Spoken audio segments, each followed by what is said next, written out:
Welcome to the deep dive. Today, we're taking on a piece of pretty specialized hardware, the NTI E-DI16DOR16-V2R. It is. And our mission really is to see how this one box becomes this massive hub for server environment monitoring. A super connector, almost. I mean, the core idea is pretty amazing. It really is. Yeah. You take just one RJ45 sensor port on your main system, and this thing turns it into 32 total connections. 16 in and 16 out. Exactly. 16 inputs to listen and 16 outputs to control. Okay, so let's unpack that a little. Yeah. The input side, it says here, 16 screw terminal pairs for dry contact devices.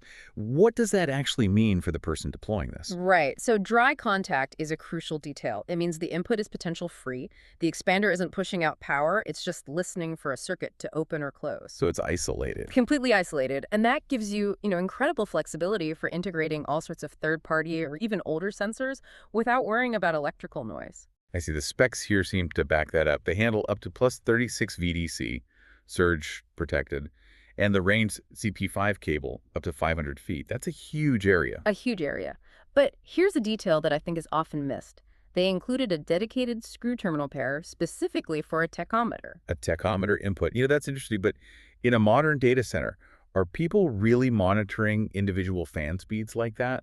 That's a fair question, but you have to think beyond the main server room. Think about a remote cellular tower shelter. Oh. You need to know that the main ventilation fan is actually spinning. This gives you that physical confirmation from 0 to 255 hertz. It's proof of operation where, network data might not be enough. That makes perfect sense. So it listens really well. Now, what about acting on that data? Let's talk about the 16 outputs. Right. This is the control side. So the V2R model specifically has 16 normally open relay outputs. They're SPST, single pole, single throw. The simplest, most reliable on-off switch. The most reliable, exactly. This is how you control things like warning lights, external relays, solenoids, you name it. Up to 16 different devices. And it can handle a decent load, too. It looks like half an amp at a 125 VAC or a full amp at 30 VDC. Plus, it's fused. It is, and they've built in 1 kV of galvanic isolation. And that isolation is key, right? If some component 500 feet away gets hit with a power spike. That 1 kV buffer protects the expander, and more importantly, it protects the main ENVIROMUX unit it's plugged into. It saves the whole system. And I'm assuming all of this can be managed from a distance. Oh, absolutely. That's the whole point. It's all done via SNMP. The inputs are read-only, obviously, but these 16 output relays, they're writable values. Meaning you can write a command from anywhere on the network. Yep. You can trigger a solenoid or shut something down automatically based on what your sensors are telling you. The physical options are flexible too. Desktop, 1RU rack mount.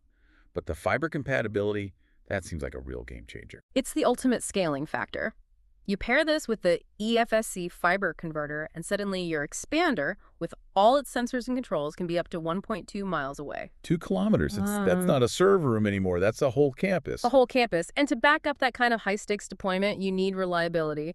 The MTBF on this device, mean time between failures, is over 650,000 hours. Wait, 650,000 hours? That's, what, over 74 years? Over 74 years of expected reliable operation. For critical infrastructure, that's not just a number. It's about predictable risk and saving huge operational costs over time. So at the end of the day, you're not just buying a simple connector box. You're getting a reliable gateway that turns a single port into a massive distributed control hub. It lets you centralize monitoring for incredibly complex and physically separate environments. It does. Okay, so here's a final thought for you to chew on. If one of these little boxes can add 16 inputs and 16 outputs, and you can extend them over a mile away with fiber, what is the actual theoretical limit to the size and complexity of an environment you can monitor from a single central point using this tech? We'll leave you to think about that. Thanks for diving deep with us.